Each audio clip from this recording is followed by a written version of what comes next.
Hi friends, ನಾನು ನಿಮ್ಮ ನೇತ್ರ ಸೋಮಶೇಖರ್.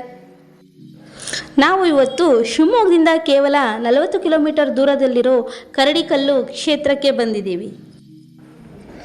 ಇಲ್ಲಿ ಬಂದರೆ ಮನಸ್ಸಿಗೆ ಖುಷಿಯಂತೂ ಆಗುತ್ತೆ. ಯಾಕೆ ಅಂತೀರಾ? ಸುತ್ತಮುತ್ತ ಬೆಟ್ಟದಿಂದ ಕೂಡಿದ್ದು, ಮಧ್ಯದಲ್ಲಿ 108 ಶಿವಲಿಂಗಗಳನ್ನು ಸ್ಥಾಪನೆ ಮಾಡಿದ್ದಾರೆ. ಇಲ್ಲಿ ಸಿದ್ದೇಶ್ವರ ಸ್ವಾಮಿಗಳು ವಾಸ ಮಾಡ್ತಾ ಇದ್ದಾರಂತೆ. ಅದಕ್ಕೆ ಸಿದ್ದೇಶ್ವರ ಬೆಟ್ಟ ಅಂತ ಕೂಡ ಕರೀತಾರೆ. ಇಲ್ಲಿ ಆಗೆಲ್ಲ ಕರಡಿಗಳು ಹೆಚ್ಚು ವಾಸ ಮಾಡ್ತಿದ್ದರಿಂದ ಕರಡಿಕಲ್ಲು ಗುಡ್ಡ ಅಂತ ಹೆಸರು ಬಂತು ಅಂತ ಹೇಳ್ತಾರೆ.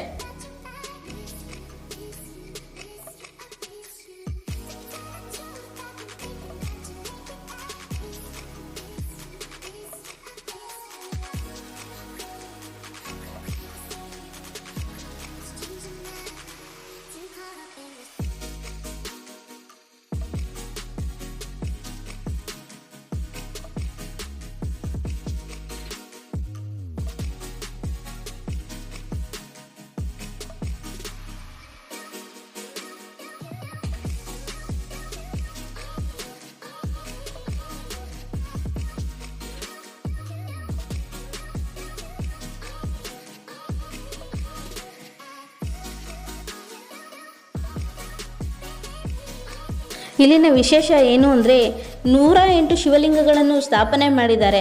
ಅದರಲ್ಲೂ ಒಂದೊಂದು ಲಿಂಗಗಳಲ್ಲಿ ಮತ್ತೆ 108 ಲಿಂಗಗಳನ್ನು ಕೆತ್ತಿದ್ದಾರೆ.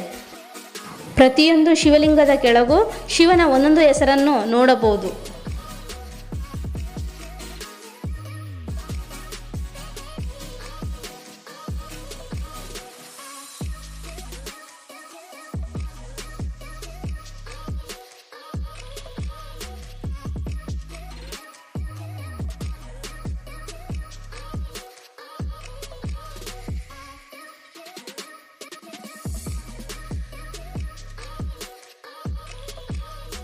ಇಲ್ಲಿ 108 ಶಿವಲಿಂಗಗಳ ಎದುರು ಒಂದು ನಂದಿಯನ್ನು ಸ್ಥಾಪನೆ ಮಾಡಿದ್ದಾರೆ.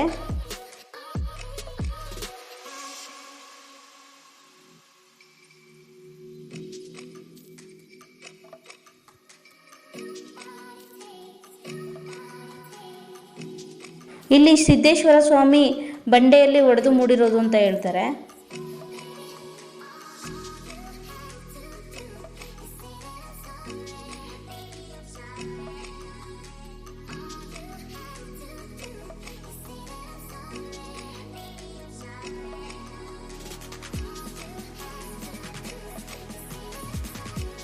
ಗವಿ ಸಿದ್ದೇಶ್ವರ ಅಂತ ಹೆಸರು ಬರೋಕೆ ಈ ಗವಿಯೇ ಕಾರಣ. ಯಾಕೆಂದರೆ ಸಿದ್ದಪ್ಪಾಜಿಯವರು ಇಲ್ಲಿ ಕೂತು ತಪಸ್ ಮಾಡ್ತಿದ್ರಂತೆ.